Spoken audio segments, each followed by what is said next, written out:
Mr. Griffith, as always, thank you very much for joining us this morning. My pleasure. Good morning to you and to your many viewers. Yeah, Mr. Griffith, if you'd allow me to begin this way, and I want to refer to this body being exhumed, and we're seeing that it was an attempt to cremate the body publicly by people on the weekend. The body was doused with gas and then set alight and so on.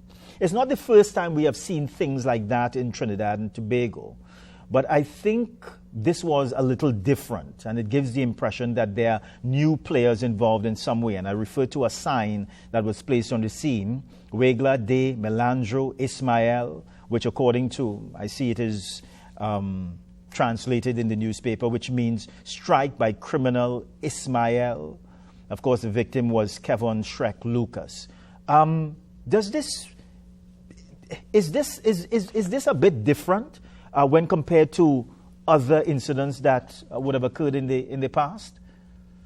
Oh, well, definitely. Out of 5,000 odd murders in the last decade, you would not have seen something like this. It sets a signal. It is not the first time we have seen situations like this, however. I recall when I was a young officer in the Defense Force with the Clint Huggins situation. Clint Huggins, he was shot, he was stabbed, and then he was burnt. And sometimes it is based on either blatant hatred for the individual. You want to try to hope that you could probably kill the person several times, or to send a specific message. Is the message being sent based on a new type of criminal enterprise that will want to send messages to their opponents, to others, to let them be aware of the draconian measures they intend to pursue? And what it does, however, it also shows that the individuals now have absolutely very little care or concern about being apprehended. There's nothing to have been gained that you would have gained by doing this, right? And again, it shows there's lack of respect, there's no longer that deterrent, and that is why the criminals have become so brazen. And we just saw a few hours ago, someone on a ship was stabbed, a captain, based on an altercation, and that's what you're seeing now. You're seeing individuals now involved in such hatred and bitterness and anger. There's no longer that concern of, is there going to be would there be a few moments later? Would there be a police response in 5 minutes? That is why we have the problems now of extortion, of home invasions, where people know they could just jump over a wall, commit an act and leave without any fear of reprisal. Persons can be killed just meters outside a police station. So it is a matter of concern, but we would have seen that it has continued as it goes along. Yeah. Is this sign, and of course I read the words a little earlier, is this sign of significance to you? Because it does give the impression that maybe non-nationals are involved in this sort of activity. Yeah, definitely. I started reading the tea leaves even as Minister of National Security. I do not know if the country is aware, but we have over 110,000 illegal immigrants in Trinidad and Tobago. When people question that is documented in the Ministry of National Security, and this is because of persons who would have entered our legitimate ports of entry and never left, comprising primarily persons from from South American mainland, the Caribbean, China, India, Africa, other countries, seeking a better way of life and not leaving. And because of that, when you speak about 110,000, you're speaking about almost over 10% of our adult population. For every 10 persons you see, one person is here illegally. That sets a frightful development, because it means that these individuals, they can be, if it is that they're not properly employed, they can turn to a life of crime. It also is going to affect our health, our economy, education, and obviously national security.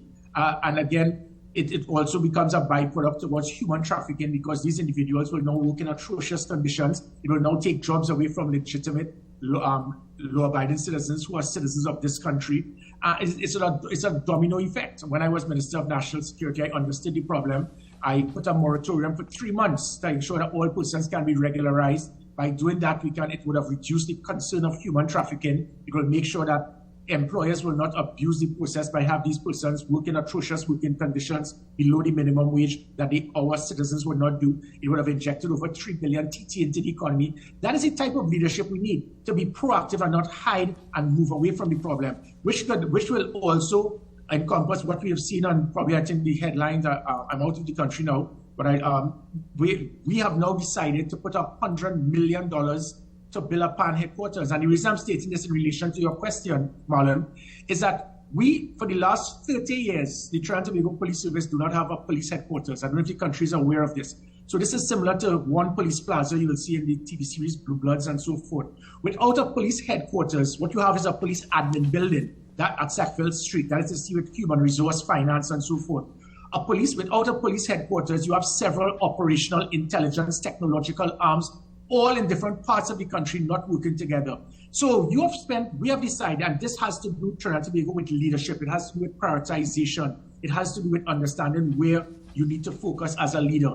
So we are spending $100 million to build a 6-story PAN headquarters, $80 million to fix a Brian Lara Stadium that because you built it initially on virtual quicksand, $100 million to give to the retirees of the Defense Force to be involved in community policing with no training. So that in that $300 million, let me just in 20 seconds, Marlon, with $300 million, we could have acquired a police headquarters. We have a situation, Trinidad and Tobago, if we are not aware, we have an air guard that for the last 10 years, they do not even have the capability to fly a Chicky Chong or a Mad Bull. They can't even fly that, far less a chopper or an aircraft. We have a Coast Guard that for 10 years, they have no vessels that are seaworthy, even though we provided, as Minister, I got diamond vessels at 1.2 billion less than the 3 OPVs that could have done the same thing. The police require body cameras, they need tasers, they need pepper spray. We need to have, that 300 million can put 2,500 more cameras around the country to turn Trinidad and Tobago into a safe city model that we can monitor everything that is happening. It can provide 500 extra vehicles required for the police service to lock down the country. It can provide the training, the technology. It can change the Trinidad and Tobago recruitment, where it is we now reside. Keith Rowley speaks about colonial times. Our police still train in an area that was built 150 years ago during the colonial period, even pre that, in St. James Barracks, instead of us having a proper training academy. That 300 million, if you have a leader that understands the importance of what this country is going through right now, that 300 million can totally transform our national security architecture, the apparatus, to provide the training, the units, the equipment, the technology, everything to have our law enforcement officers properly prepared to secure this country. Yeah. I just want to get your perspective because last week, we recorded in Trinidad and Tobago the 400th murder for the year. And this would have followed the killings of 5-year-old Anika and her 34-year-old father, Enrico Guerra. But what was significant about it is that this 400 murder mark was the earliest in the last 5 years. All right, so the comparative for the same period last year was 379 in 2023. The 400 mark was reached on September 9th. In 2022, it was reached on September 4th, and so on and so on. As you look at this, and we try to make sense of this, what's your perspective? Well, what I will hope is that persons who have the capability and training, they need to get on board. What we do not want is to have security ministers and commissioners of police passing the buck, trying to divert from their responsibilities, speaking about we need prayers, blame the community, blame society, blame parents, blame the media, blame the laws. You have a responsibility, and that is what is required. Criminologists, for example, we have a criminologist that said, I think the murder rate is going to be very high this year. Any SEA student will take 400 divided by 8 months that has not yet been completed. You get 50 multiplied by 12. We are going to in the highest murder rate in the history of this country just by doing the maths. You don't need a criminologist to do the maths. The role of a criminologist is to understand the cause of crime. What criminologists do worldwide is interview prisoners, understand what has caused crime, and then bring the information to the law enforcement experts. Those are the things that are required. What we do not need is for us to try to find the old-time type of policing that is causing the problem. You can't roadblock your way out of crime. Again, it is laughable. It is embarrassing. That's the hierarchy of the police service believe that every public holiday or just inconvenience the public because of ways, because of WhatsApp groups, because of criminals having lead scouts. Any roadblock. Since I was in 1990 at the Royal Military Academy, Sandals in the United Kingdom, battling against the IRA, we understood that. And 30 plus years later, you understand that any roadblock over 15 minutes becomes totally irrelevant because of Waze, WhatsApp, and so forth. So you have to be the dumbest criminal in history to be in a roadblock for more than 15 minutes and still have your weapon not turn around. So you can't be roadblocking your way out of national security and to secure a country. There are many things that can and should be done. They are not being achieved. Technology is a perfect example. The online reporting, the police app, making sure you have an elite unit heavily polygraphed, using a system of making sure you can build public trust and confidence in the police. It was 59% 3 years ago. Now it is 8%. There are many things that can be done. It is not I'm listening to the Moruga citizens. They are very concerned. They are speaking about a state of emergency. My personal view is a state of emergency is not a crime fighting tool. Just 3 years ago, when we were going down to less than 340 murders per annum, now we're going to almost double that. It shows that it can't turn around without the need of a state of emergency. What is required is the political will, the people, the policies, and the programs, and the technology that is there that can easily peg back criminal elements. Just remember, 3 years ago, there was kidnappings came to an end, home invasions, extortion, and the country never felt so safe. This can happen again, but it cannot be by using old-time policing methods of roadblocking your way out of crime and utilizing $300 million in taxpayers' money to build a 6-story pan headquarters, trying to fix a stadium built on quicksand, when all of the things that I mentioned, the police service, the defense force, the coast, especially Coast Guard, the Air Guard, they have critical needs required that can... These are the same police officers that worked 3 years ago. This can turn around, but it requires the political will to utilize your resources in an effective and efficient manner. But you know, when I listen to you, and I'm sure when our viewers listen to you and see you this morning, I think that they may come up with the impression or the conclusion that what is happening when it comes to really dealing with crime in Trinidad and Tobago, it is being done in an ad hoc way. And I think that the impression that is being given this morning is that all fall down when it comes to protecting this country, safety and security. Well, I wouldn't say all fall down, but it's just that unfortunately, what we have now is the administration. They are trying to put focus now on the politics. Let's see what I could do to win over my whole base support. Let me change the logo of the coat of arms. Let me build a police a pan headquarters. That is not what is required. Now is not a time to look for votes. I always stated my style as a politician has always been a patriot first. You do the right thing and the votes will come. You say the right thing, you become a patriot. And that is why what happened, even when I was Minister of National Security, I was the one who exposed live sport. I stood up against live sport, against my own government. That is the type of leadership the country requires, not blindly supporting your political leader and several ministers calling me constantly saying, boy, Gary, we need you on board, but we can't say anything because I'll lose my seat. Or persons in the opposition saying, if we don't form an alliance, we will not get in government, but I can't shift them a leader. That is what has been lacking in this country. Persons with the political will to stand up and do what is right, not what your leaders want to hear, because you're so desperate to want to keep your seat or to keep your ministerial position. It is not all fall down. It can happen. We have brilliant minds in this country, in law enforcement, in the legal department. It can turn around. It happened in 2013 to 2015. It was the highest reduction in serious crime in 31 years. It happened 3 years ago, not because of COVID, because the same way crime went down drastically during the period in Trinidad and Tobago, in Jamaica, Guyana, New York, Boston, LA, Detroit, crime increased tremendously during COVID. So there are things that can be done. We are not a poor country. The technology I'm speaking about, I just spoke about 300 million. You can build a police headquarters, a police training academy, Coast Guard vessels, Air Guard vessels, getting 3,000 extra cameras at a cost of just 12 to 15 million TT, and making sure you have a national operations center, getting 500 police vehicles, getting an elite unit 10 times bigger than the special operation response team to put back the fear in criminals.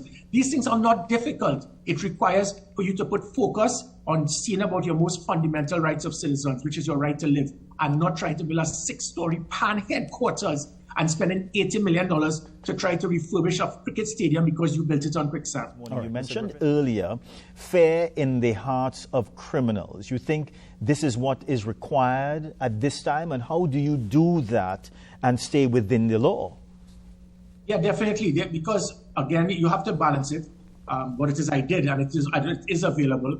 There was over about $100 million in overtime corruption in the police. We had a couple hundred police officers stating that they were working 24 hours a day, 7 days a week, 30 days a month. And by removing that, I was able to utilize and get the funds to get a limited amount of body cameras, tasers, pepper spray, doing polygraph testing for officers, drug testing for officers. The reason I state that is that these are the systems to measure their performance, make them accountable, ensure that they are not going in the wrong direction. Using covert operatives in the police service. NYPD, for example, they have 35,000 police officers. 2,000 of them drive taxis and sell hot dogs that the other 33 do not know. And by me doing that, I was able to pinpoint and understand that there were police officers involved in extortion, in money laundering, white-collar crime, kidnapping. And that is how we were able to stop kidnapping by actually arresting kidnappers, which never happened before, and rescue victims. So those are the things that can and should be done that will instill public confidence and trust in the police. When you do that, the public will be aware. There was a mandatory standard operational procedure I did through a departmental order to make it mandatory. You must wear the body cameras. Failure to do so, it means that automatically you can be suspended because you have breached the departmental order. We had 30 police killings already this year. Not one the body camera was worn. All of those officers should have been suspended because you breached the departmental order. And this is not in any way to question that they did the wrong thing. The body cameras, I did a proper, comprehensive training to explain to the officers by wearing this is to ensure that you can be protected when wrongfully accused by the lady in the towel who called it, oh, it's wicked, that posse, because they always blame the police officers. And if it is that you did the wrong thing, you went outside of the minimum use of force, you can now be disciplined. That is what built public trust and confidence. And that is what lifted it to 59%, the highest ever. Now it is 8%. It is appalling that a welfare association head can have the audacity to state we don't have to give the police complaint authority our evidence and documents. That is the arrogance. We do not need any police service.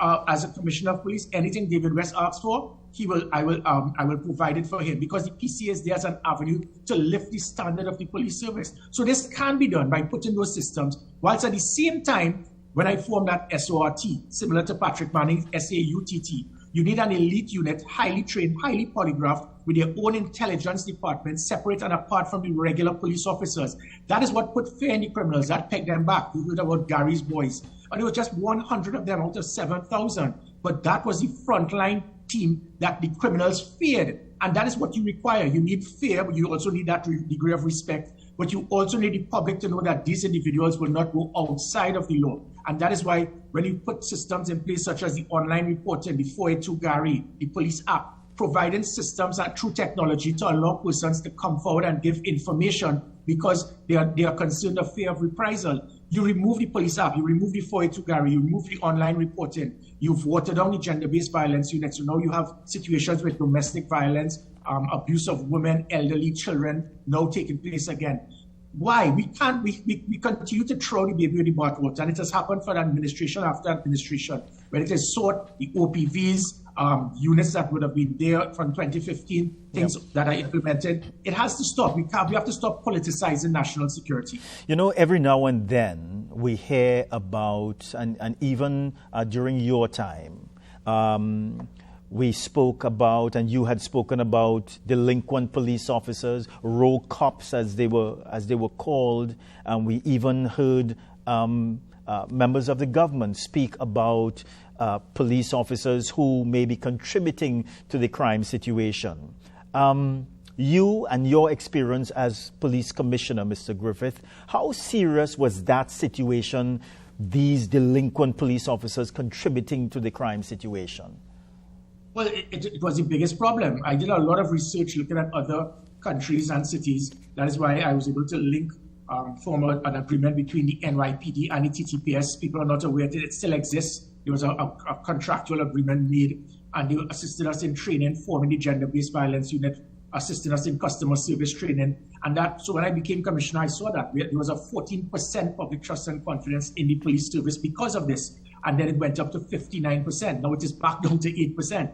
That is the catalyst that has caused the problem now. And this is no fault of the police officers, Marlon. These are the same police officers. But when I put those systems in place, it is to try to ensure that we can weed out the rogue elements. I spoke about the covert operatives. When I started putting undercover officers, we were able to pinpoint the rogue police officers who control drug blocks in certain areas, who would be using police vehicles to escort criminal activity. And then we put systems to measure their performance. Every police vehicle had GPS tracking. They were all monitored by an operational command center, a commissioner's command center, similar to in one police plaza. So if a vehicle that is stationed in Mova, you see it driving down in Chagaramas, you can now say, where are you going? Who sent you there? If a vehicle was going 100 miles per hour on Rice Road at 4 p.m., we know that you're using a blue light, but we didn't send you on a distress call. If someone calls 999, immediately we can look at the GPS of the vehicle in closest proximity to have them respond. That is why we got less than a 5-minute response to almost every distress call. That is what caused the criminals to peg back.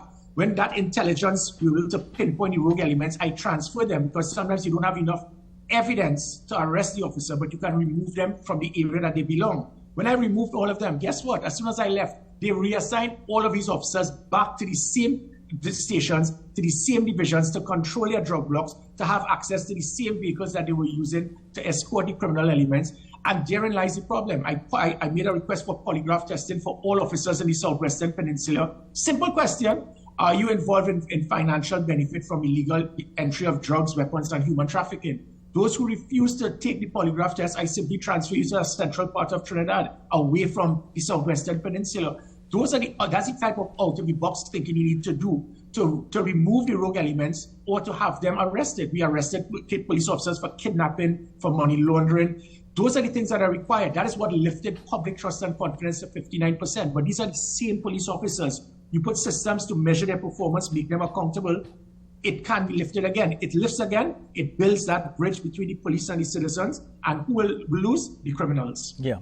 Recently, there was the appointment of a new minister in the Ministry of National Security in the person of Keith Scotland. Of course, government sees this as another attempt to deal with the crime situation, and Minister Scotland is also to act as a liaison, if I can put it that way, between the police service and also the government. What are your thoughts on this new appointment?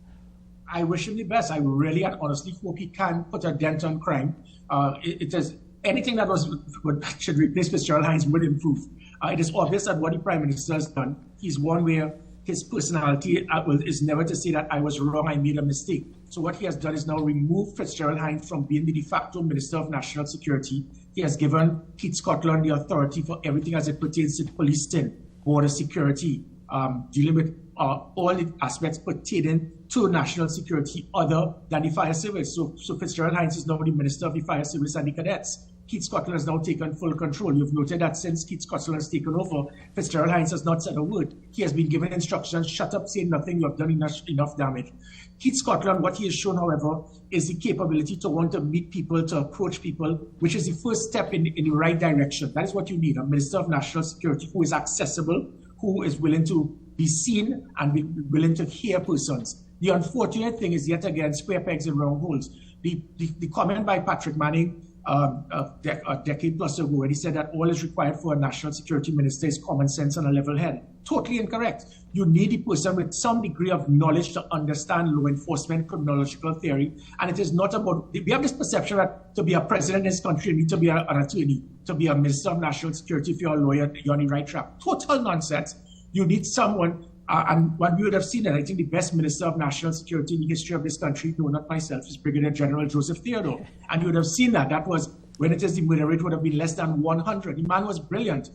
I was seen as his little mini-me when I was in the Defense Force. I looked at his style, his pattern, his accessibility, his refusal to accept anything that is wrong. And that is what is required for a Minister of National Security.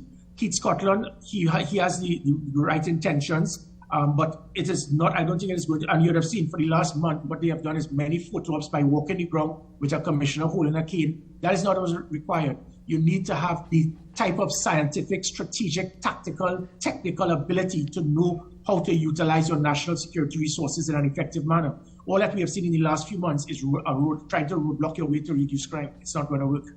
All right.